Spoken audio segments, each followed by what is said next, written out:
Alright, what's good everyone? Mason11, and I'm here with my 2024 NFL playoff predictions. And going back through the history of my channel, I believe this is year 8. Yes, year 8. Okay. I just was counting in my head. Yeah, year 8 of playoff predictions for football. Man, I can't believe it's that long. I first started doing this when I was just a sophomore in high school. Now I'm in my 5th year of college. I'm graduating this spring. Oh my god. Okay. With that aside, though, let's just stop beating around the bush. Let's get right to my playoff predictions. So to begin with, in the AFC, we have the Baltimore Ravens at 13-4, and this is their second consecutive playoff appearance. I believe it's either 2 or 3. I don't think they made it in 2021. Correct me if I'm wrong there, but yes, it's at very least it's 2, and this time they'll have Lamar Jackson around when he was hurt last year. At the 2 seed, we got the Buffalo Bills in 11-6, and this is their 4th straight AFC East division title and 5th straight playoff appearance. Coming in third, we have the Kansas City Chiefs, also at 11-6, and this is their 8th straight AFC West championship, which is literally every year I've been doing these on my entire history of my channel. So hey, I guess I'll keep note of that when I do my summer predictions for 2024-2025. But moving on, we got the 4th seed Houston Texans 10-7. That was definitely a very surprising season. I did think that they had their rebuild going in the right direction, but I didn't think it was going to finish just as quickly as it did, and I'm sure a lot of you probably didn't think this either. But anyway, and I believe this is also their first AFC South championship since 2019, that back when they had DeAndre Hopkins, and well, we all know what happened after that. So moving on, we got Cleveland Browns at the first wild card, 11-6. We got Miami Dolphins at the second wild card in the 6th seed at 11-6, and we got the Pittsburgh Steelers in the third wild card and 7th seed at 10-7. And then on for the NFC, we got the San Francisco 49ers at 12-5, and I believe this is their second straight NFC West title and third straight playoff appearance. Second seed, we got the Dallas Cowboys also at 12-5, and this is their third. No, it's not their third. This is their third straight playoff appearance, but they did not win the division last year. And also, if you're unfamiliar with my channel, I am a Dallas Cowboys fan, and I know that probably doesn't sit well with a lot of you, but hey, we all make mistakes. But anyway, moving on to the third seed, Detroit Lions were also 12-5. This is their first playoff appearance since 2016 and their first NFC North championship in 30 years since 1993. Moving along, we got the 4th seed Tampa Bay Buccaneers at 9-8, and this is their third straight NFC South championship, albeit in those 2 previous seasons they did not win a single playoff game. It was when they were a wild card when they won the Super Bowl, so maybe this can be different. Anyway, for the wild cards, our first wild card is the 5th seed Philadelphia Eagles at 11-6. Our second wild card is the Los Angeles Rams at 10-7, and the third wild card is the Green Bay Packers at 9-8. Alright, and also if you're unfamiliar with my channel, I always do award predictions before getting into my playoff predictions. So MVP, I'm going with Lamar Jackson. I feel like this is a pretty common opinion with most NFL fans. Some honorable mentions out there would include like Josh Allen and Dak Prescott, but as good as they've been, I feel like Lamar Jackson's kind of been the most consistent. And then also you have like your Christian McCaffreys and your Tyreek Hills, but I think we all know that the MVP award is a quarterback's award in the 2024. Anyway, but speaking of Tyreek Hill, I have given him Offensive Player of the Year, and I feel like this one's just a shootout between him and the aforementioned McCaffrey. I went with Hill, though, just because I felt like I think he gets an extra nod just from also missing one game, yet being the receiving yards leader and also kind of being a really, potentially even a bigger or more valuable piece to the Dolphins offense than, say, even Tua Tagovailoa. And I know that can be somewhat of a bold statement, but just because he's a wide receiver, not a quarterback, but I think that's also kind of a majority opinion as well. And then moving on to Defensive Player of the Year, I have Myles Garrett. And I think like the previous one was a shootout between 2 guys, I think this one's also a shootout between 2. It's either Myles Garrett or Micah Parsons. Parsons was the most efficient edge rusher and also led the league in pressures. But I feel like Myles Garrett is going to win over more voters just from a pure number stat standpoint, just because of how much the voters appreciate sacks more than more analytical metrics that Micah Parsons leads Garrett in. moving on to our rookies, for Offensive Rookie of the Year, I have C.J. Stroud, and this was a pretty easy choice despite how good of a season Puka Nacua had.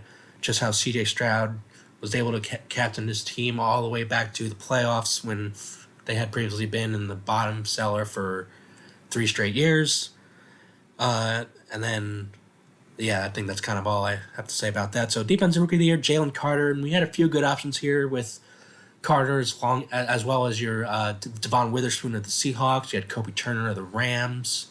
You had also Yaya Diaby of the Buccaneers. But I think Carter is easily the best of the 4 names that I had mentioned, and also carrying, although his position I wouldn't say carries the most weight compared to a cornerback or even an edge rusher, but I still think he's been the most, I don't want to say dominant, but just more, what's the word I'm looking for? I guess effective, just insane, and just pushing games from I guess in terms of the context of his Eagles team, just pushing them from losses to wins, and especially I feel like that was especially evident in the first half or 2/3 of the season when the Eagles had that 10-1 start.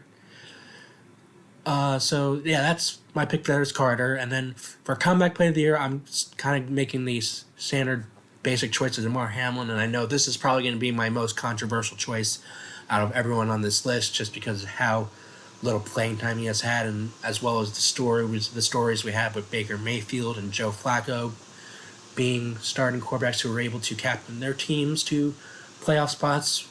But the thing about Damar Hamlin is that even just the fact that he was able to be a special teamer, I think is genuinely going to be enough to win him the award. And I know he was only active in very few games, but he's still, at the very least, he's still eclipsed 100 snaps, which I know is not exactly saying a lot because that's only a good 10% of what the quarterbacks have played. But for me, that's actually enough. And I know not everyone's going to agree with this, and I respect that because Comeback Player of the Year is just a very subjective award with how you want to go by it. Last year, I went with Geno Smith, kind of being the same reason why people would take Flacco or Baker Mayfield, just for kind of resurrecting their career. But it's just the story of Damar Hamlin is way too exceptional and extraordinary for me not to give it to him. And I know it's a bit of a boring choice, but it's what I'm gonna be. It's who I would vote for, and it's who I think is gonna win. Anyway, so on to our coaches. I have Kevin Stefanski as Coach of the Year. So despite losing Deshaun Watson and even not even being able to, or at the very, I guess I don't want to write off Dorian Thompson-Robinson that quickly, but just the fact that Flacco was able to overcome all those injuries along with Joe Flacco being captain his offense. And I also should mention, he also did this without Nick Chubb for practically the entire season. I can almost completely forgot about him. But just being able to do that and still earn a very impressive 11-6 season, I think it's an easy choice to give it to him. Some other ideas out there, you have D'Amico Ryans of the Texans, and you have Shane Steichen of the Colts. And I think you can easily argue either one of them for just kind of making the best turnaround compared to the previous season. But I think Kevin Stefanski deserves it the most in terms of leadership, and that's where I view Coach of the Year. And then lastly, for Assistant Coach of the Year, I have Mike McDonald, the defensive coordinator of the Baltimore Ravens. The Baltimore Ravens defense was sensational this year compared to previous seasons where, while still good, just nowhere near the defense we saw in 2023, being it almost rivaling, dare I say, like the Ray Lewis, Ed Reed, and Darrell Suggs days. I can't believe I forgot to use Sizzle. But yes, just being that this was the best defense in arguably, I would say, the John Harbaugh era, for what that is worth. All right, so now with that aside, let's go to my playoff predictions. So to begin with, we have the Browns going to Houston, and this is actually a very intriguing matchup for me, just because of how these are two quote unquote sort of surprise teams. Although I would say the Browns aren't as big of a surprise as the Texans, but I do think that they were both major. At the very least, I know I didn't predict either of them making it. I'm pretty sure most others didn't as well. I feel like just from the standpoint of just looking at the playoffs, I really consider experience being a kind of a critical role here. And while neither of these teams have a lot of playoff experience. Kevin Stefanski does know how to win in these situations, and while DeMeco Ryans does as well with his days with the 49ers, I just don't know if the players on his offense are going to be able to go just fully handle the strong defense that the Cleveland Browns are going to bring out this Saturday. So I am going with the Browns for that matchup. And that brings us to Miami Dolphins moving on against the Kansas City Chiefs on Peacock. So this one is definitely an easier one for me to predict compared to the Browns going to Texans.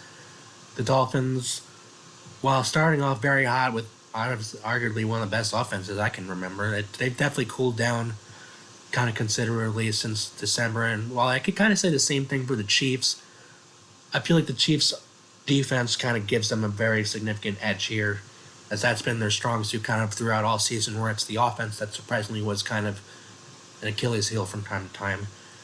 And also comparing that to the Dolphins, the Miami Dolphins are going to be without Jalen Phillips, they're going to be out with Bradley Chubb, and as I'm recording this, I believe they're also going to be without Andrew Van Ginkel going forward. So they're down their three best pass rushers, and in the end, I just don't think they're going to be able to make up for all that, and I think the Kansas City Chiefs will be fine and will win this one. And then that brings us to our last AFC matchup between the Steelers and the Bills. And the Steelers kind of finished where I was kind of expecting them. I did predict them to make a wild card based on their defense, with TJ Watt being healthy again as he wasn't last year. But unfortunately, speaking of TJ Watt, he is not healthy for this matchup.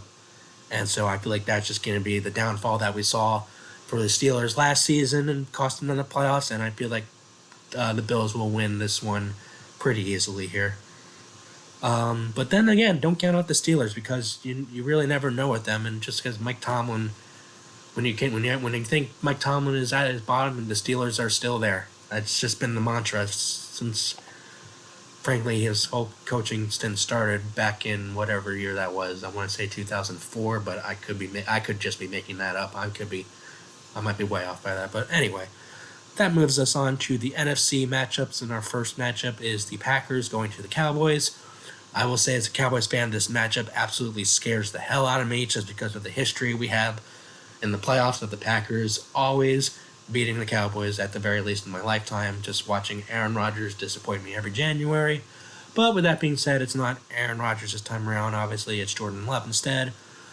Jordan Love has had a very strong season and has actually convinced me to see him as potentially a well-documented starter, and even potentially the new franchise quarterback for the Packers. And we also got they've also hit on a bunch of their youth draft picks and rookies. Jaden Reed especially, I really love. And even the Tucker Kraft, I thought, has also been a very sneaky, solid weapon. So the Packers, you can never count them out, especially when they're playing the Cowboys. I speak from previous experience from that. But I will say the Packers this time around don't have the experience factor that Aaron Rodgers brought them. And I think that is not going to be enough to handle the Cowboys, who were undefeated at home this year and were even almost undefeated last year too. They lost week 1, so I don't think they're going to be able to end the winning streak that the winning streak that the Cowboys have. And so I apologize about breaking up, just because I'm a little bit sick. So I apologize in advance. I didn't preface that, but so going back to this, I do have the Cowboys winning this matchup.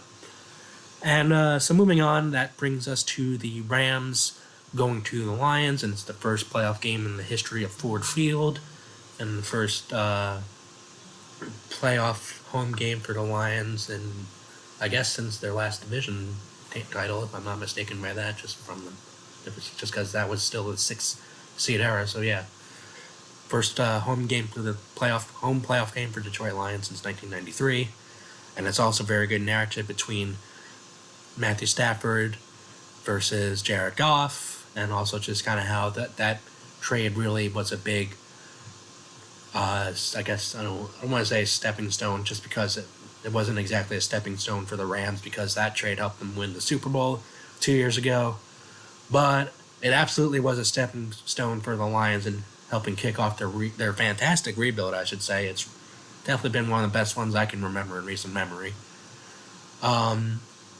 Now, this one is actually a much tough. This is probably the toughest one I have to predict thus far, and I feel like as great of the story as the Lions were, and as a matter of fact, I even predicted them to be here, and I was counting them.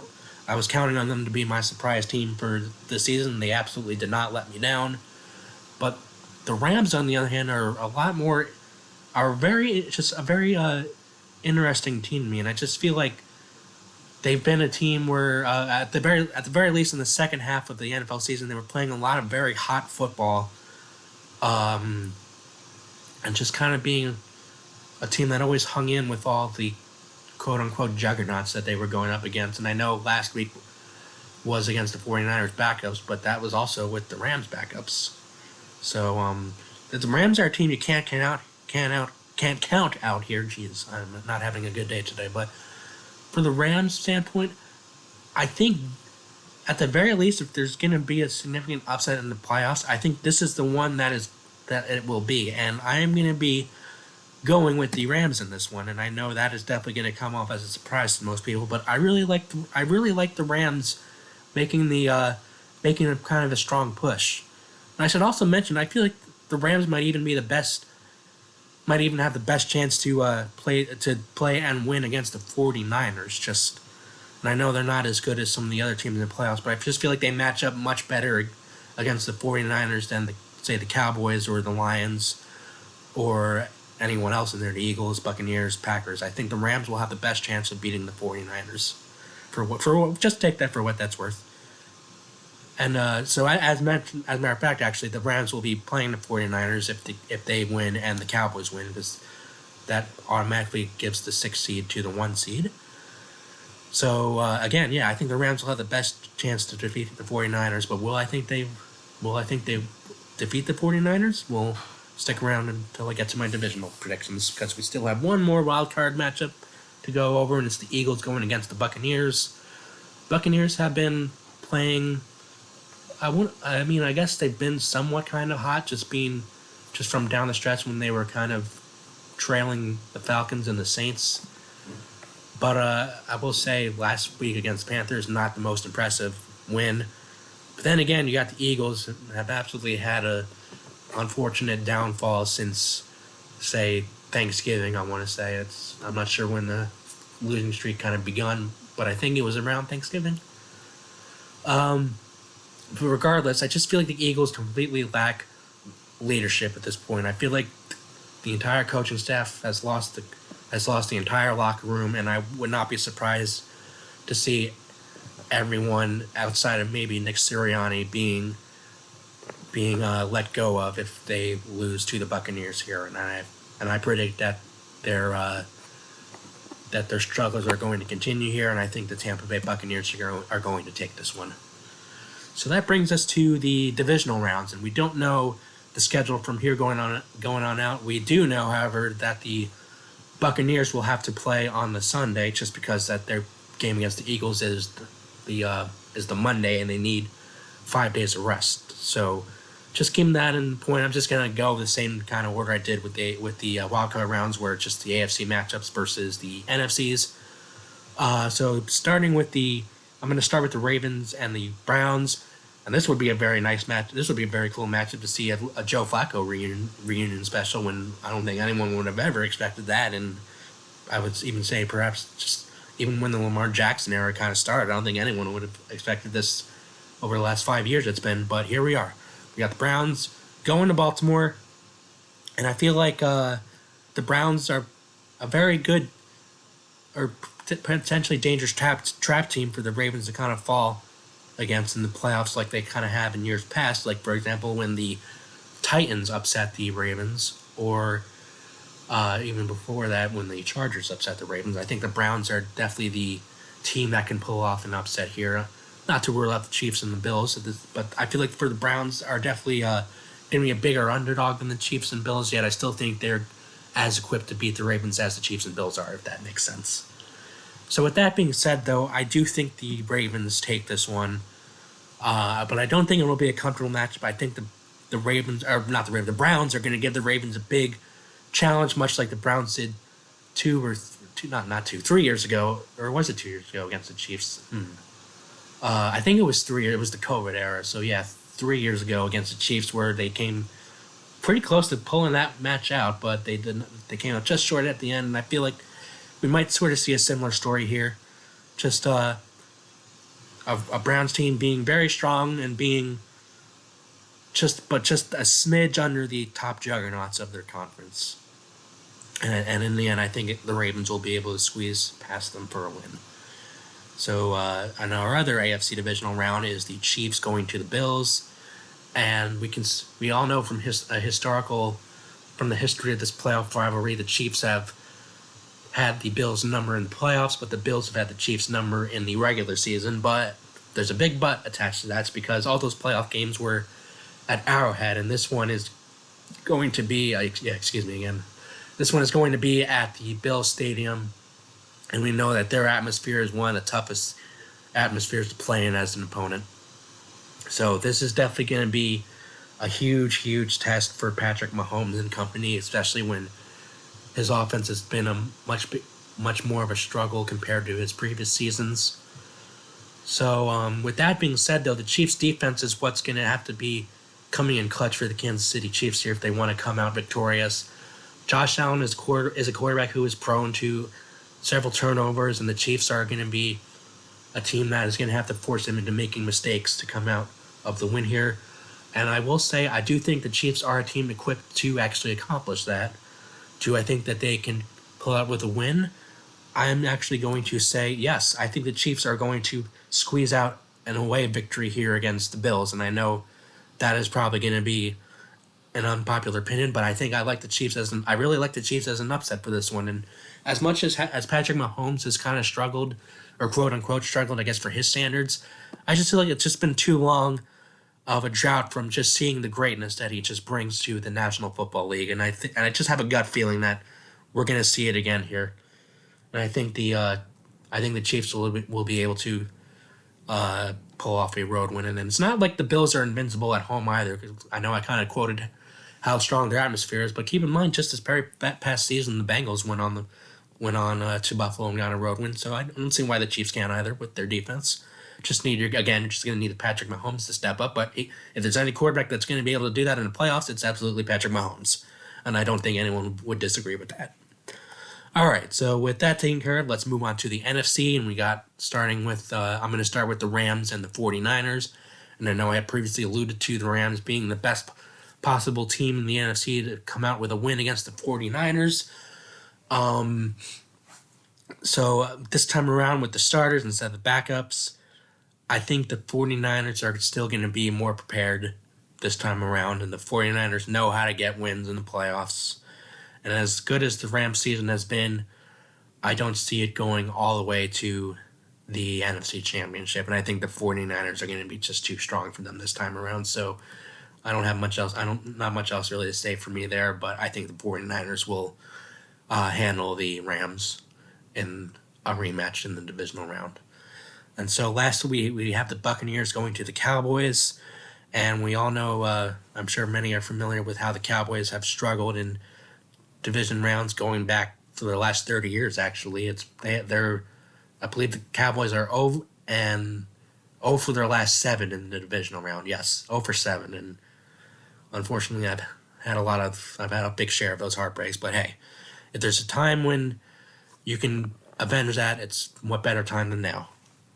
So with another home game, this time being against the Tampa Bay Buccaneers, who, at least in my opinion, I think are worse than the Green Bay Packers. Not that I think the Buccaneers are bad, but I just feel like they have a lower, or just particularly their offense, I think brings a lower ceiling, at least compared to the Packers. And I feel like we just kind of saw that evident this past weekend against the Panthers.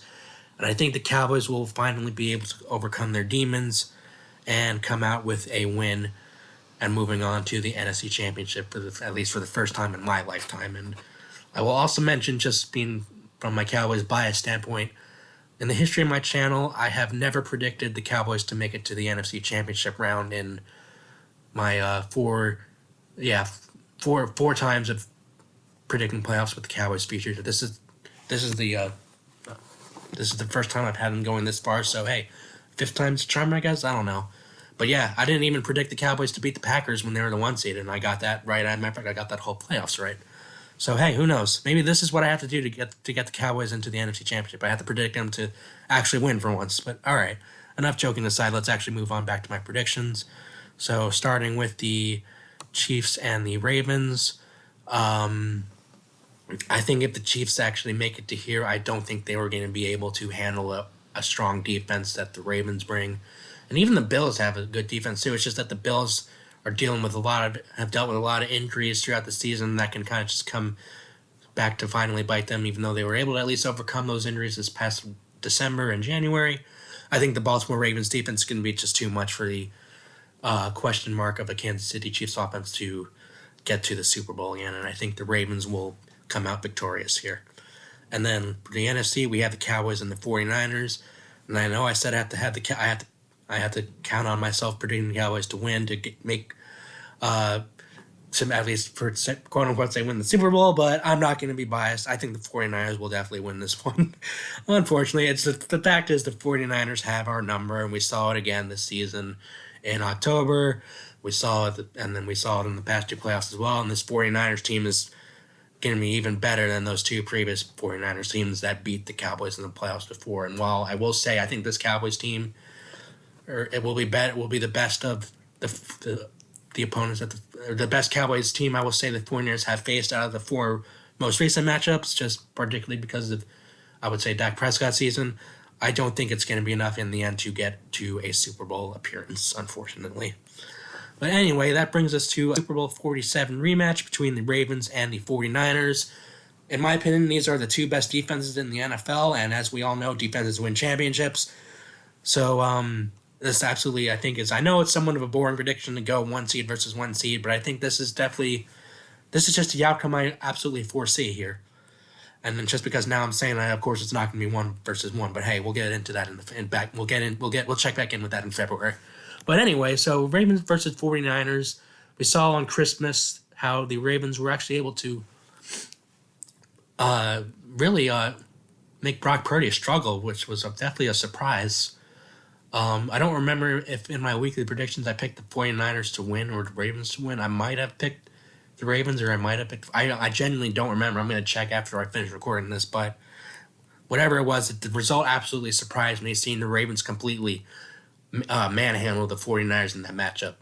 If I picked the Ravens to win that game on Christmas, I did not predict them to win by the blowout that they actually pulled off.